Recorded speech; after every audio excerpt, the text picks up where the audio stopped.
Talk about adventurous. This is a man on his way to making history, one step at a time. He's climbed the highest peaks on all continents, including Mount Everest. He ran the rapids of the Grand Canyon, more than 200 miles. He's raised a family with his wife and 2 kids. And he's done it blind. I'm Mike Sugerman. And I'm Janice Sugerman. And this is I'm Still Rolling.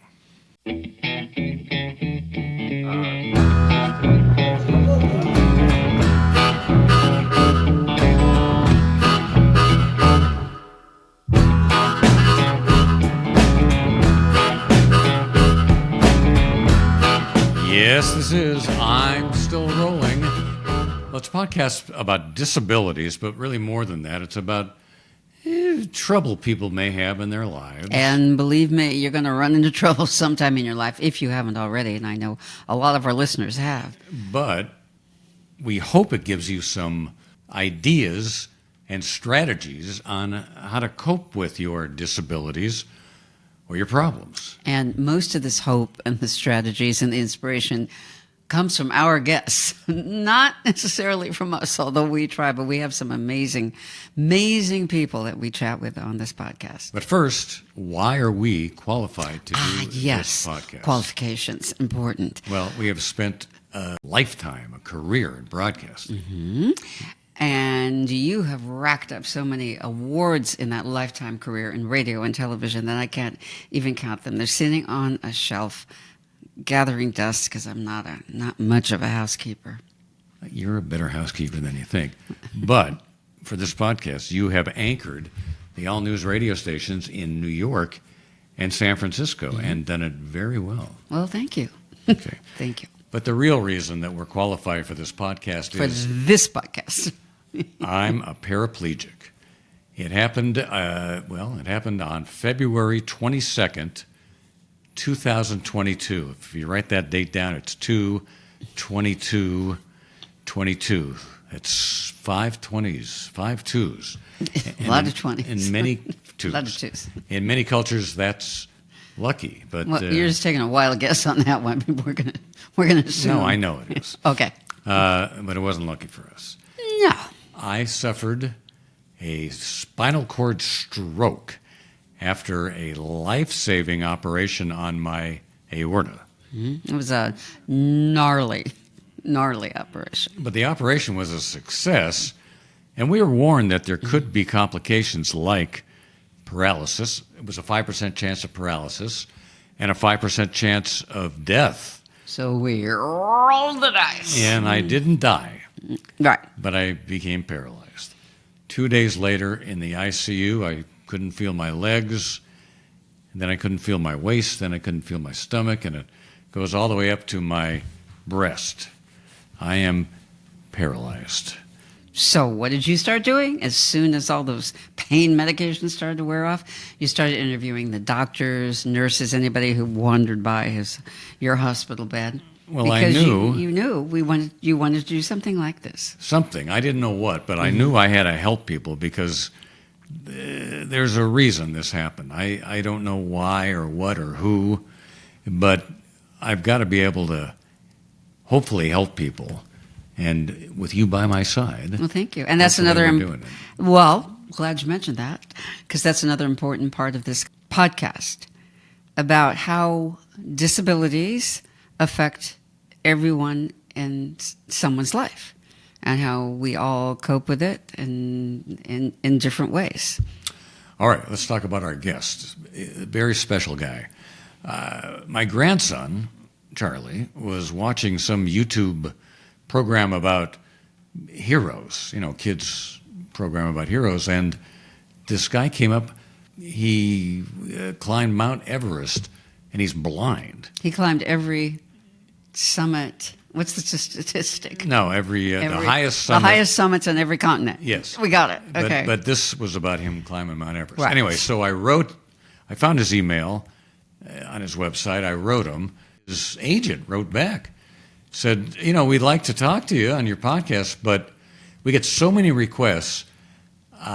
We make people read his latest book And that weeds out a lot of people. So if you read the book, you can probably talk to them. Well, I read the book.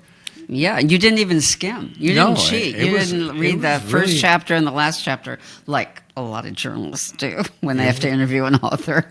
A little insider secret there. You read that. You were very engrossed in that book. You really enjoyed it. It was really a good book. And so I wrote him back and I said, look, I read it. Can we do it? And who knew? He said yes.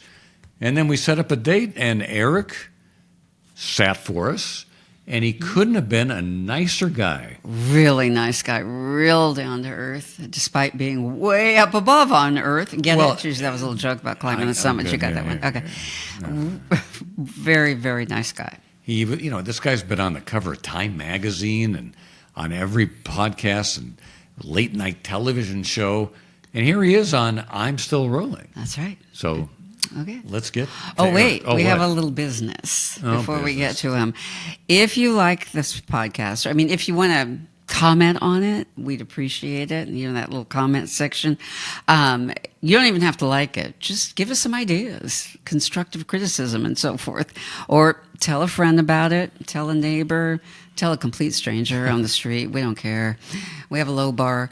And that would be very helpful to help us get the word out. Now, I tried to leave a comment.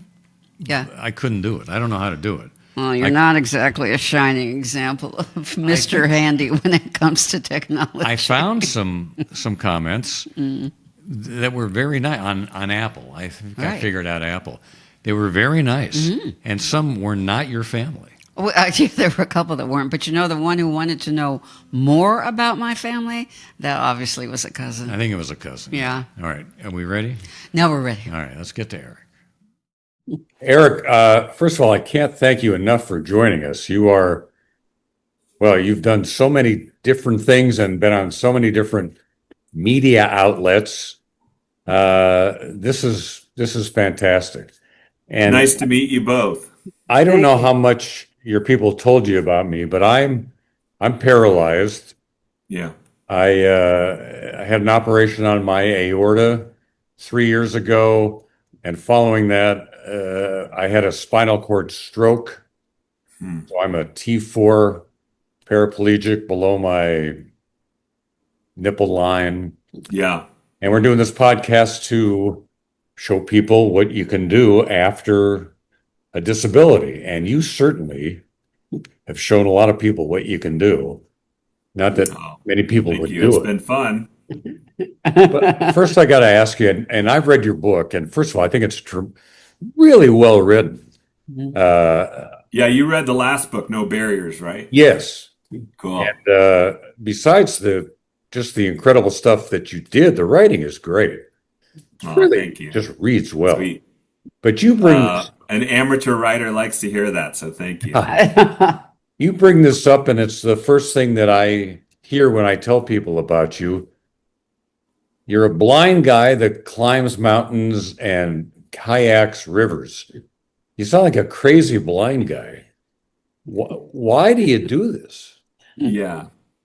One would think that somebody who's doing that kind of thing is crazy or a crazy blind guy. But I honestly, I'm kind of a chicken. Like, I've never seen myself as an adrenaline junkie or somebody cheating death, you know what I mean, who gets a thrill out of, like, I heard this guy the other day who's talking about, rappelling in some capacity. And he was like, when I'm hanging off a rock climb, I just feel totally alive. And I'm like, you need to work on your life then, buddy, because like, if that's the only time you feel alive, like, you need to go have some more fun hanging out, with your spouse or with your family. So anyway, I've always wanted to be an adventurer, but I get more of a thrill out of like the process of figuring it out, of like building the map forward, starting this project with questions and without answers, and then slowly like figuring it out as a team and learning to trust each other and learning to work out all your systems and strategies and tools and technologies and just kind of figuring out the way. And that's a really fun part of the like discovery process, to go through this learning process and emerge on the other side having completed this amazing adventure together with your team. To me, that's the exciting part. The risk and this, the fear and the adrenaline and all that's, the risk of getting hurt or dying. That's the stuff you have to cross through. That's the gauntlet you have to cross through in order to, get the meaning, get the purpose or the gift, I guess, which is, the discovery that you have as part of the process. So yeah, a long answer to your question. I do not see myself as a crazy blind guy. I'm very careful. I'm very methodical. Well, I have heard you say that the planning part prepares you to be in the moment for the actual event.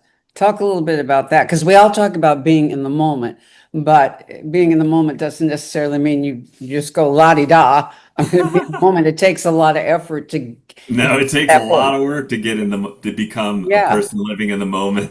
yeah, It's a yeah. lot of work because I don't know about you guys, but in my film, which was my kayaking film, it's called The Weight of Water. I said, like sometimes you do feel like you're a person looking at your life through a window, like through a glass window, and you're like, why aren't I inhabiting the experience of me more fully? Why am I like an observer or bystander in my life? And sometimes we are that, but sometimes you want to be in your body and be experiencing things fully, right? And so for me, kayaking was this great project to practice so much, to go through a process, where you get in over your head and you get afraid and then you have to reel it back and you have to start over. You have to just like build this learning experience very carefully. And then eventually, after years and years, you finally get to this point where you're like, wow, I'm starting to actually be here fully. I'm part of the river. I'm part of the waves. I'm part of the canyon. I'm experiencing like life even between my breaths. I'm like time has slowed down. And all that fear that you had at one point, you're kind of translating that into, I guess, a sense of focus and a sense of confidence and a sense of awareness. But that takes a lot of time. And you try to teach that to people you have the group No Barriers. Yeah. Talk about that. That's great. Yeah, I have an organization called No Barriers. I started it soon after Everest. I climbed Everest way back in 2001. No Barriers began about 2003. I teamed up with this guy, Mark Wellman, and this other guy, Hugh Herr. Mark Wellman was the first paraplegic to climb El Capitan. He has this cool system, and his partner goes up the rock face and anchors the rope to the rock. And then Mark locks onto that rope a pull-up bar with these teeth called an ascender. And he has a chest harness also connected to the rope with an ascender. And he pushes the bar up and he pulls himself up, pushes the bar up, pulls himself up. They said when he climbed El Capitan, he did, I think, 7,000 pull-ups approximately to get to the top of this 3,000 foot face. And then, so I met Mark, I met Hugh Herr, who's a double leg amputee and a tremendous climber. He builds his own prosthetic legs and feet, which he uses to wedge into cracks in all kinds of interesting ways. And he's a world-class climber with his prosthetic feet. So the three of us did a film project together, and we climbed this rock face outside of Moab, Utah together. It was this really beautiful, crazy tower called Ancient Art. And I got to know those guys. And I was so blown away by the way that each of them had, been shattered in some way and had rebuilt their lives in this new profound way, in a very meaningful way. And I wanted to understand what that process looked like. There's the external piece of the journey, which is as I mentioned earlier, what kind of systems and strategies and tools and technologies and ideas do you build around yourself to make this thing possible? But there's also the internal process, which is like, how do you tap into that power, that light, that the light of the human spirit, your soul, whatever you want to call it, that thing inside of us that is the mindset part, this new kind of idea of understanding what the possibilities of our lives are still, despite that injury. And so I wanted to understand that better. So we started No Barriers together. And since then, we've worked with, thousands and thousands of people with different kinds of disabilities, helping them to break through barriers and tap into that light and build a new mindset of their own that helps them as they move forward and want to become the best version of themselves. That doesn't necessarily mean become the person that they were before the injury or before the disability. It means like try to figure out how to move forward and inhabit a new person, in a way, like a new adaptable, resilient human being. Can we back up a little bit and tell you at one point in your life when you were a child had sight. When you lost your sight, how did you then evolve? And what kind of childhood did you have when you were blind? Was it a difficult one? I mean, my life was difficult in a way, but in a way I was very lucky. I grew up in Connecticut. I mean, my parents had enough money, so I had good support systems. I had good teachers. I had parents that, like I always tell people that my parents, I compare them to like a broom in a dustpan. My dad would sweep me out into the world, and then I'd get shattered, and then my mom would pick up the pieces and rebuild me, and then my dad would sweep me out into the world again. So my parents weren't super, super protective. I mean, I think there was a time when could barely see out of one eye, and I was riding my friend's motorcycle around the neighborhood, and I almost crashed into my mom's car as she was coming home from the grocery store. I think she put the nix on that on motorcycle riding for the blind. But other than that, they were pretty good. They let me do things and try things, even though it was, hard as parents watching your kid go out and struggle. But anyway, it was a really good parenting style for helping your kid grow. But despite that support, going blind wasn't easy. I got diagnosed with this rare eye disease. I started going blind in middle school, and by my freshman year in high school, I was totally. Whoops. Oh, we lost video. Video settings, button menu, open participants. That's sorry, I'll fix that. Video, start my video, Alt+V button. Enter, video now start. There you go. So by the time I was a freshman in high school, I went totally blind. I mean, like blind as a bat. And, it's again, like you can't even believe you're there. Like, Mike, you just mentioned, your disability. Like, in the beginning, you're like, I can't believe I'm blind and this is my life. And what am I going to do? And what kind of person am I going to be? And I can't play basketball. I can't play baseball. I can't ride my bike anymore. Like, who am I? And it's a long, hard process to rebuild and find the new person. Well, now a couple of things. You wrestled in high school. Yeah. As a blind person. How did you do that? I had heard that blind people wrestled. In fact, there was a guy out of Philadelphia who was a blind, really good, high-ranked wrestler. And my family met him one time, and he said it's possible. So that I remember after I'd gone blind, I thought maybe I'd like to try that. And it was so happened that my brother's 3 friends were the captains of the team, and they said, "Yeah, tell them to come on out. We'll take care of them." And I did. I remember tapping my cane down the hallway towards the wrestling room. That you remember wrestling rooms in high school, they stink, right? They're musty. They smell like sweat socks and cheese.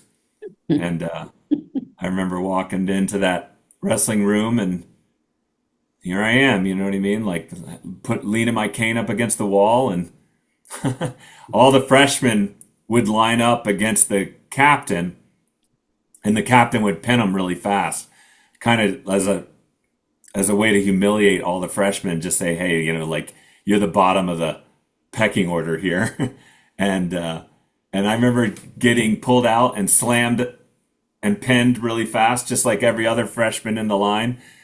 And I was psyched because I was like, they didn't baby me. Like he just slammed me down like every other kid.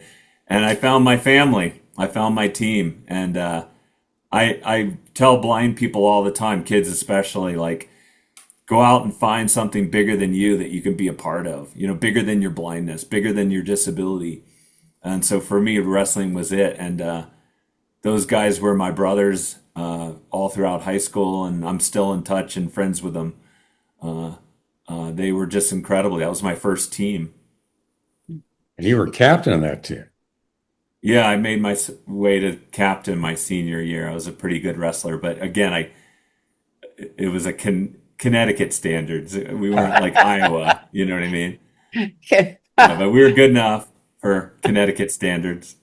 I understand. Our son went to Vassar and played baseball. And he played Vassar baseball, so we kind of get. It's division. Yeah. Yeah. Division. Yeah. Yeah. And I wrestled a couple years in college before I kind of moved on to climbing. But I remember getting there and like, oh, I was the captain of my wrestling team in Connecticut. And they're like, I was the captain of my wrestling team in Nebraska. Yeah. Like everybody was the captain of their team. It wasn't anything special. And, you know, despite you were a good high school wrestler, now you're just like barely an average college wrestler. Do you think about what you saw as a kid? Do you remember it? And what do you think about? Yeah, I still remember colors and basic things, faces and things like that. Kind of vague images of like what things look like. I could never see that well. So like I could never see great. I was born legally blind, so what you would see from 200 feet away, I could see from 20 feet away. That's how they define you when you're legally blind. And so I was born legally blind, so I could never see great. But yeah, no, I like thinking. I think in visual images. My brain is creating pictures all the time of like what I think the world looks like. I dream visually. It's sort of the way I used to be able to see. But you know, to be honest with you, I don't like harp on the idea of what it was like to be able to see, because then you're focused on what you've lost. And I think it's a lot of discipline in the mind to not focus on the things that are a dead end in your life. Like, hey, man, it was great being able to see. I wish I could see that beautiful Van Gogh painting or that beautiful sunrise or that beautiful face of my kids. That just makes you miserable. Like, what if I, or wish I could, you know? So yeah, it's a lot of discipline to think, okay, what is possible for me and how do I live fully in the body that I have and the senses that I have at my fingertips, and experience joy and beauty and awareness through my other senses. And you let the visual part go. You let it die in a way. I mean, I've even said you stab it in the heart and you kill it so that you can move on, because nothing worse than just lingering in the past. Boy, we're learning that out. We're learning that after 3 years. You got to let go of the past, because else you're going to miss the opportunities that are now being given to you. New opportunities that you never even knew existed. Talk a You little. can honor the past and respect the past and say, yeah, I have like great memories of that. And, you know, sure, cry a little bit here and there and say that was like cool when I could do this or that. But to dwell on it too much, I mean, is death. You know, it's the thing that stops people from moving forward. You get stuck in this suspended animation between what you used to be and, you know, what you're trying to be. And so, yeah, you do kind of have to push it away or kill it and say, hey, you know, I'm a new person and I'm going to live fully with this version of myself. And it's going to be different, but it's going to be just as good. you have to have that mindset. If you don't, I think you're done. Yeah. Tell us about the mechanics of climbing a mountain, climbing Everest. How do you actually do it? What do you feel? How do you use your other senses to get Yeah. you up that mountain? Well, I use these long trekking poles, and I'm feeling my way. I'm feeling every step. I'm planting my pole in front of me, and I'm lowering down onto my next foot and making sure it's a good step, and using those poles like having four legs instead of two legs. Uh, and my friend will walk in front of me, and they'll jingle a bell. Or in the snow, sometimes I could just hear their crampons crunching in the snow, and I can follow them. S and then lots of communication if you're in a really tricky situation, with like huge drop offs or like a super narrow trail with huge potential for falling, for dying. But when I'm climbing, when I'm rock climbing or ice climbing, I'm just feeling my way up the face. I'm using my hands and my feet as my eyes and feeling my way up the face and problem solving my way forward. And I love that. It's like very, very engaging. And then, yeah, with ice climbing, I'm using tools, these like sharp, heavy tools that that are above my body, and I'm swinging those into the ice. And for me, I'm listening for the sound of the ice when I tap my tool against it so that I can listen for the sound, like a good sound, like hitting frozen peanut butter with a sledgehammer, or a bad sound, like hitting a bell. That means a lot of big ice coming down on top of you. So I'm scanning that tool across the face and tapping it and listening for the sound and feeling the vibration through the ice. So that's the way I ice climb. You talk about feeling with all of your other senses. And in the book, there's technology called BrainPort. Yeah. Just blew me away. Tell people what that is.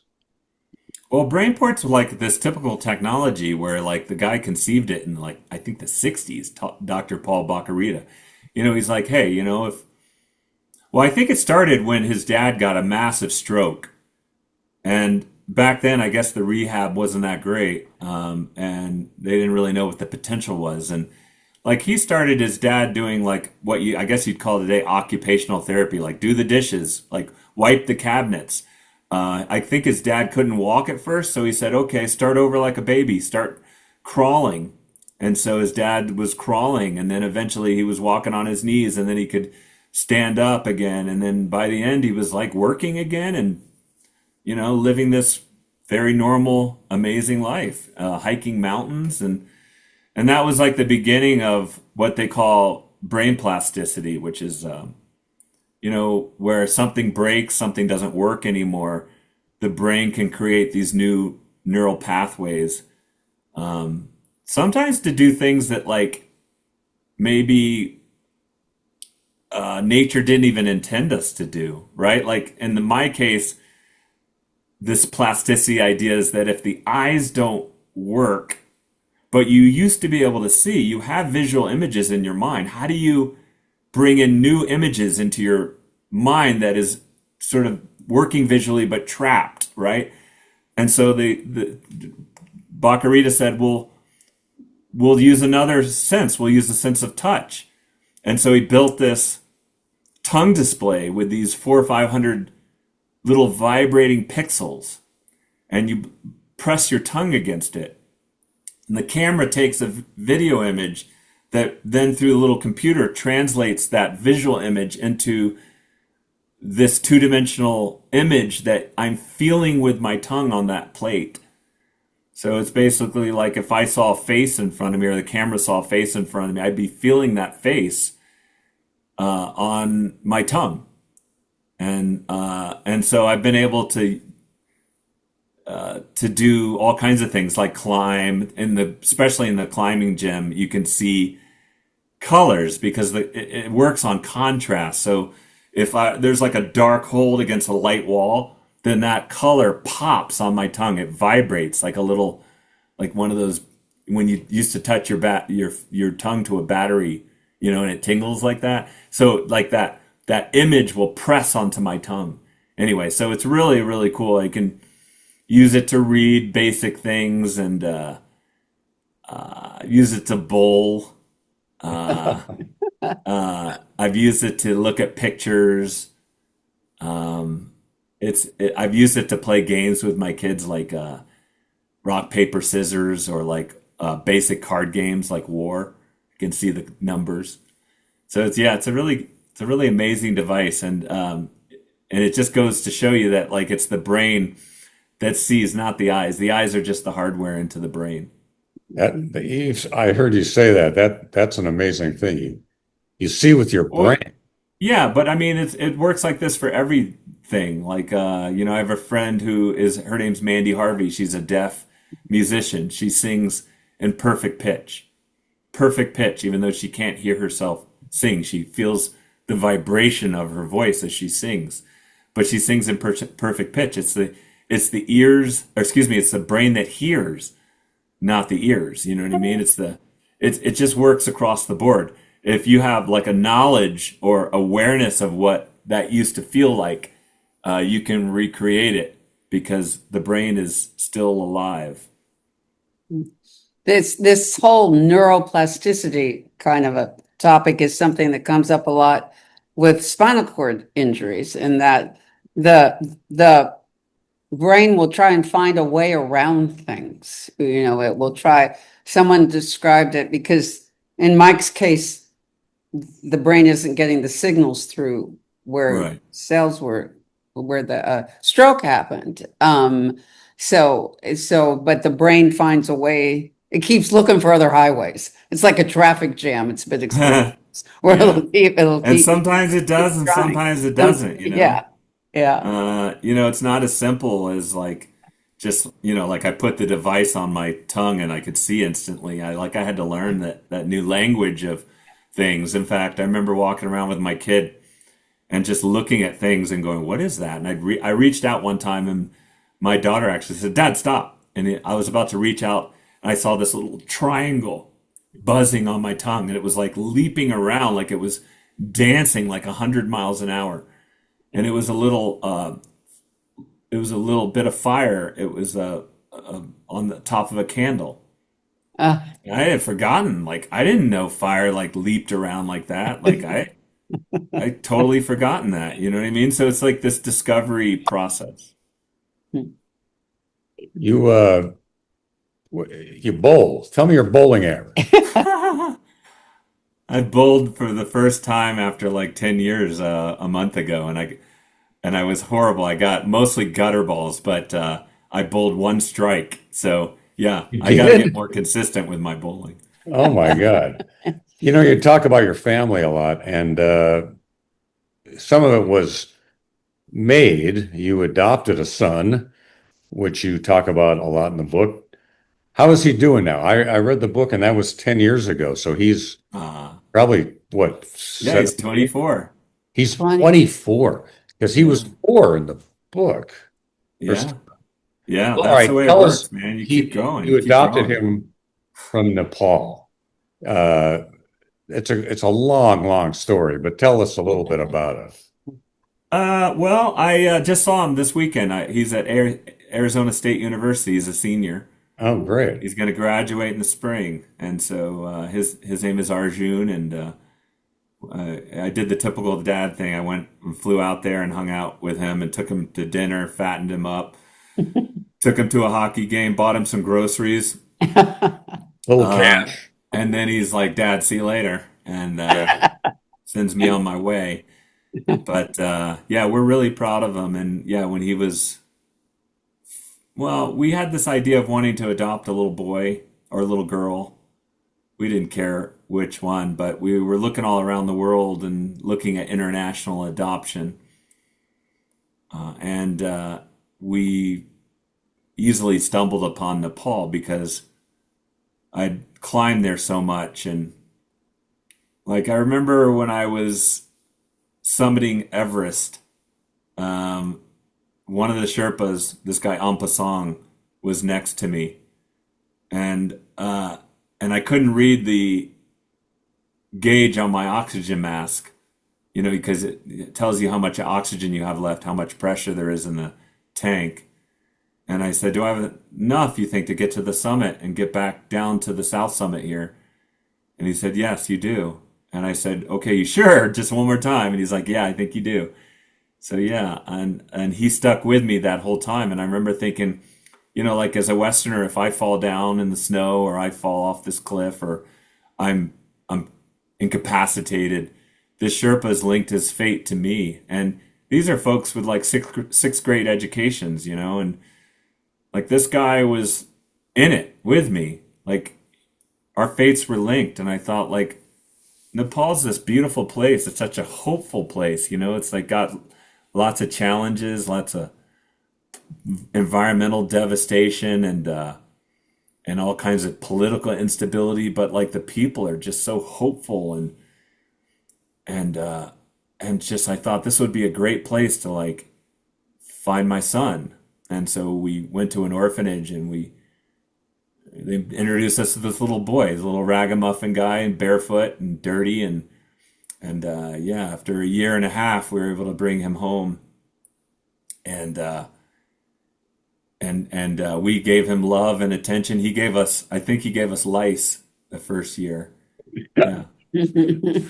Yeah. But yeah, no, he's been with our family and he's been my son since I met him at, 4 years old for the first time. It was beautiful. And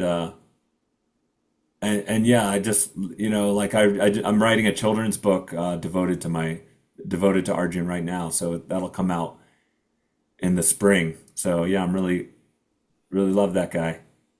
How did he adapt to America and growing up?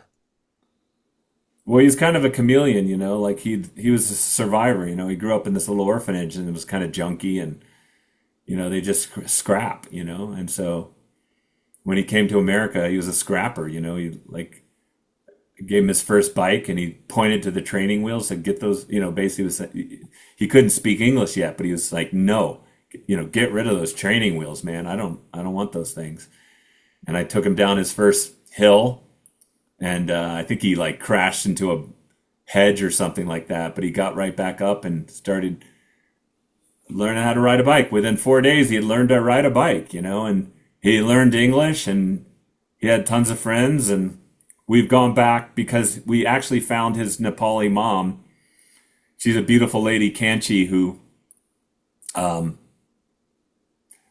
as it turns out, that when we adopted him, she was in prison. We didn't know any of this. And anyway, so we've gone back several times to see Kanchi and to have him kind of connect with Nepal. And, right now he's just like typical American kid, he's like, he likes pizza and, but someday I think he will connect to that Nepali side of his life a little bit more. The Sherpas, who of course you relied on, as she said, what about their philosophy of life and their Buddhism and their living in the moment? Has that, do you think, informed you and your life? Yeah. Yeah, the Sherpas, because of their Buddhism, I don't know, you can't really generalize everyone, but like the folks I've met are like, they are very peaceful and accepting of life and more accepting with grace of like change, than maybe some of us are in the West. There's a great Buddhist saying. They say the nature of mind is like water. If you do not disturb it, it will become clear. And I'd never heard that expression until I climbed Everest.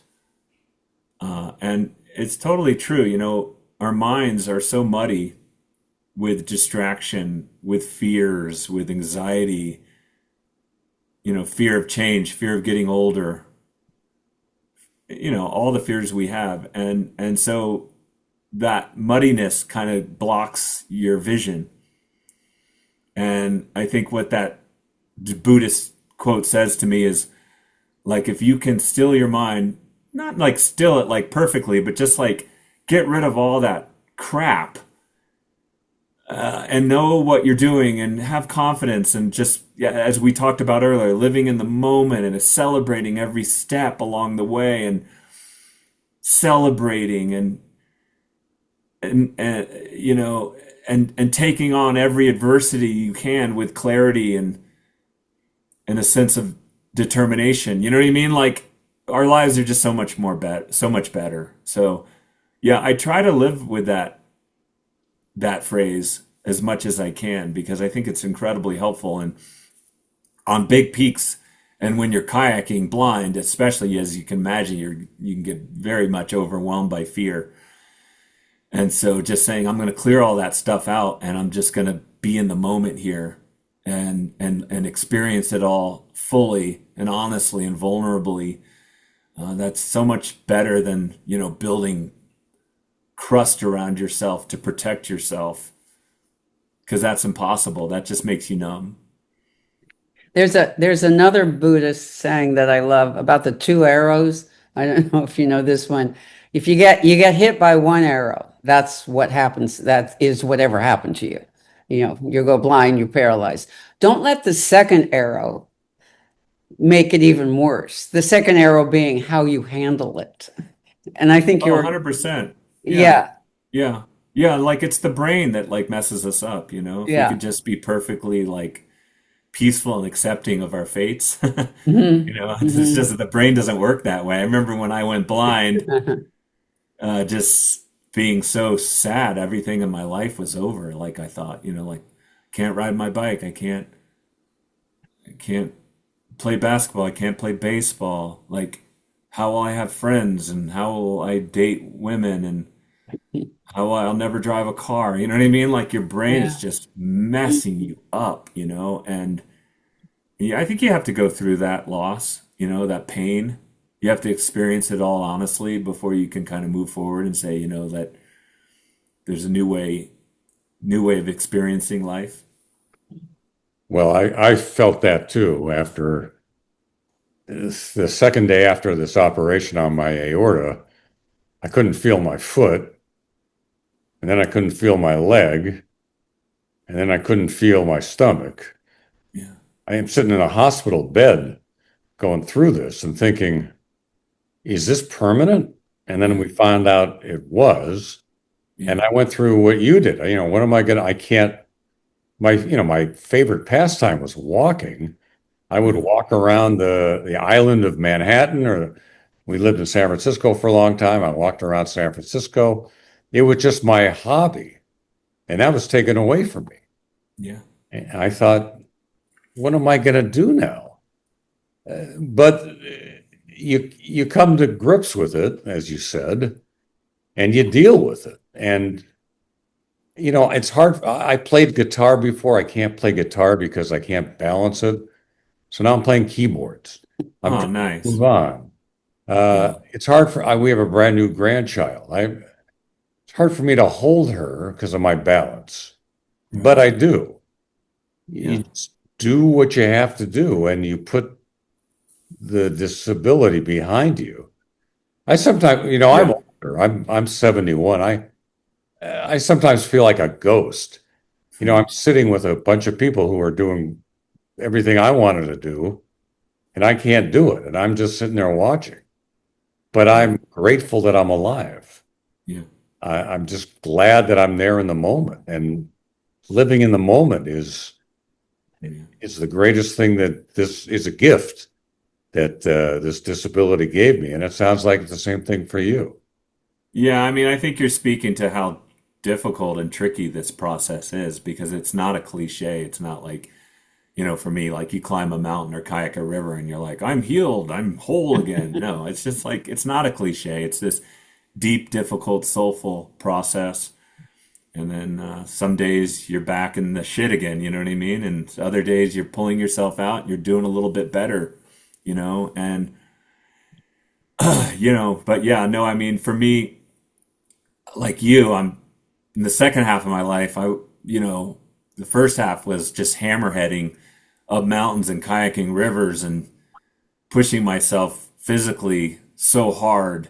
My second half, though, I want to experience more joy, more connection with the people around me. You know what I mean? So that you're not just accomplishing these things, that look good on a resume, or like just, I don't know, make you feel like you conquered something. But no, you're really diving into the experience and trying to reap as much as you can out of it.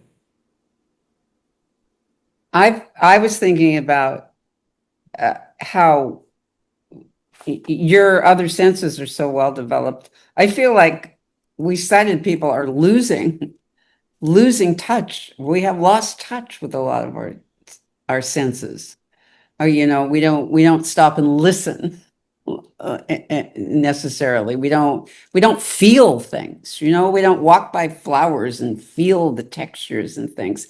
Do you know what I mean? I feel like Yeah. as society, we're losing. We depend so much on our eyes that we've lost other things. Yeah, no, I agree. I mean, one is at a practical level, it's because the eyes are so amazing. Like you can get so much information out of your eyes. It's like you're seeing in high definition, millions of pixels, all blowing your mind, right? It's really amazing. So yeah, you don't have to look beyond. I do these cool no barriers activities with groups sometimes where you you blindfold them and you have them like listen for objects. It's called echolocation.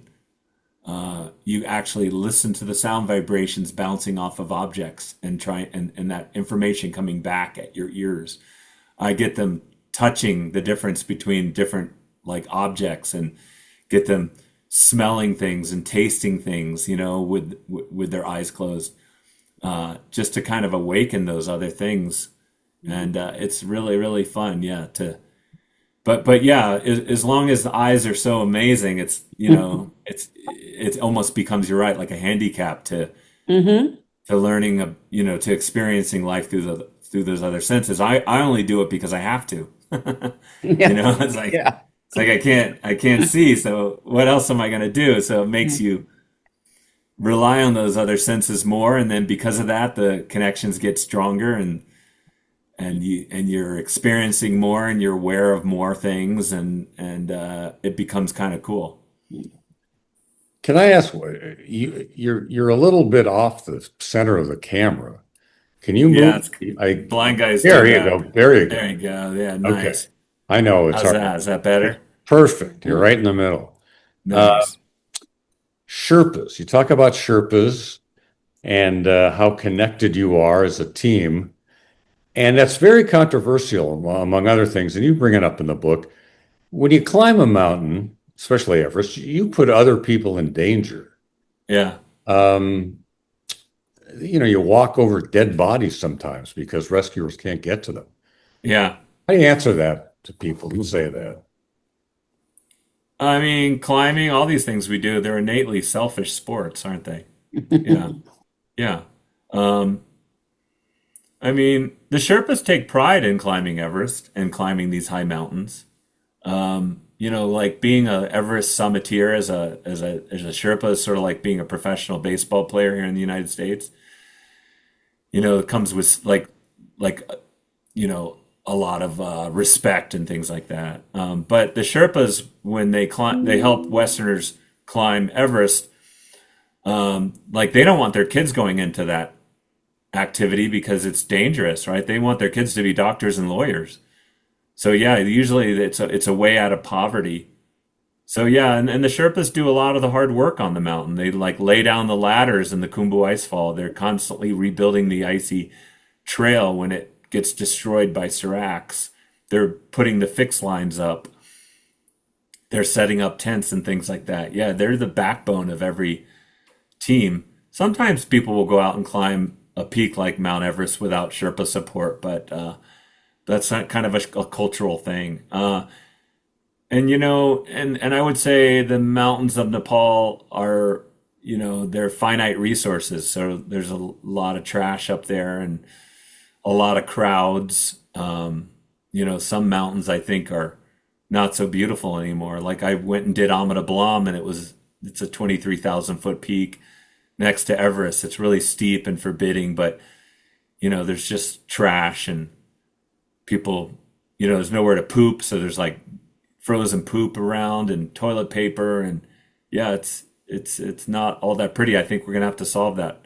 Nepal's gonna have to solve that problem at some point, or the mountains are gonna become less and less appealing to anyone. Do you think part of the problem is people climb those mountains just for the conquest, not for the learning like you do, not for what they're going to take away from that experience? Yeah, I mean, I do think that. I try not to be judgy because I can't go inside someone's heart and figure out, why they're doing the things they're doing. But sometimes, yeah, it does seem like people want to go on the fast track. Like I met this person, he had a lot of money and he was a successful business person, a banker. And he said, I've made $1 billion in the business, and so that's no longer a challenge. I want to become a climber, and I'm not going to climb anything. I'm going to climb the highest mountain in the world.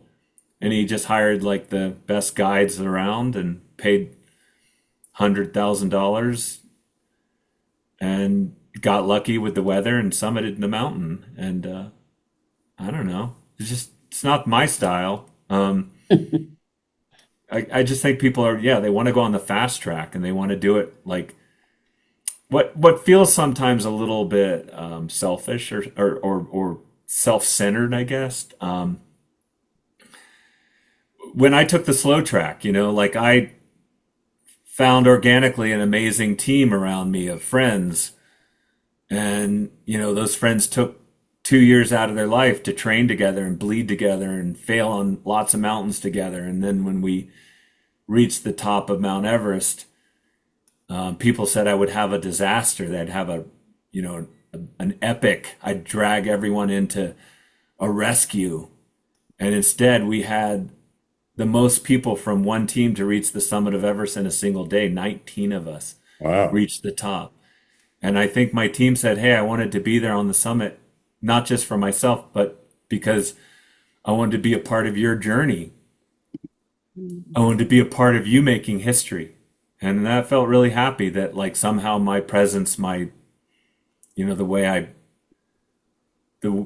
I put myself forward kind of inspired and energized my team to be there surrounding me when we reached the summit. And so, yeah, I don't know. I just think you got to be careful, like who's going to be the mountain god saying, hey, your intentions are good enough and yours aren't,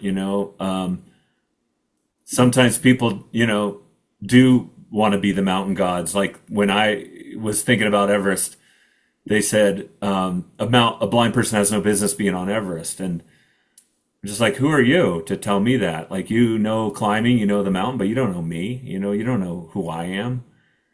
So I'm just really careful about judging people, but I will say, yeah, with personal like opportunity, right, comes responsibility, and I think this sense of responsibility maybe has gotten a little bit lost along the way. So what's next for you?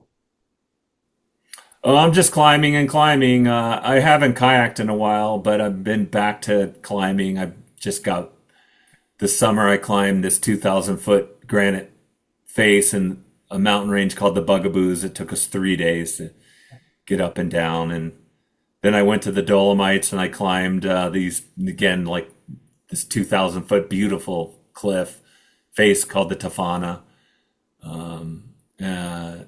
Recently, my friends and I biked from the Dolomites to Croatia. I have a tandem bike, so I'm on the back. So yeah, I just continue to adventure. And this January, I hurt my thumb really bad. I'm going to the doctor today, but if I can get this thing in a cast and I can heal it up, in January I'm going to Chile to climb a huge face and make a film.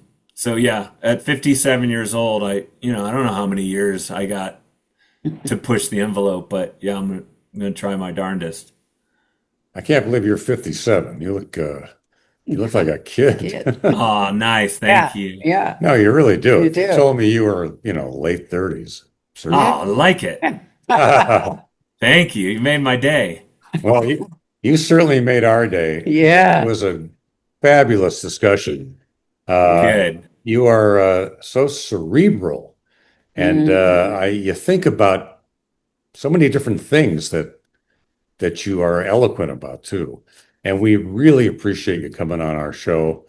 As I said, we wanted to start this to inspire people and show them what they can do if they have a disability, and you are the best example I can think of. So thank you again for coming on. Awesome. That was awesome. It was awesome. And were you inspired? Well, I said I was, and I'll tell you how inspired I am. I know you've dabbled in adaptive sports. Well, not like him, but I said dabbled. I did. You tried a few. I tried basketball. I wasn't strong enough. It went 2 feet. It was Yeah, okay. Not good. Adaptive surfing. Did not hang 10, but we lie on the board, and they get us to curl away, whatever you call it, the hot doggy, you know. Shoot the curl. Shoot the curl. Shoot yeah. the curl. I was a Southern California girl. So, I know you were a beach bunny. Yeah. Anyway, I didn't like it. I got spray up my nose. Yeah, I recall you didn't like it at all. Anyway, the therapy group I go to at Mount Sinai has once a month a adaptive climbing session. Okay. Rock climbing. Rock climbing. So following in Erik's footsteps. Yes. One at a time. Not whatever 32,000 feet. But, no, I wouldn't. I would not advise that. More ropes. And if I fall, they'll catch me. But, Yeah. I'm looking forward to it. Okay, so am I. I'll cheer you on. I'll be there cheering you on. All right. Thank you. I'm Mike Sugerman. And I'm Janice Sugerman. Thank you. I do that every time. Thank you for watching. I'm still rolling.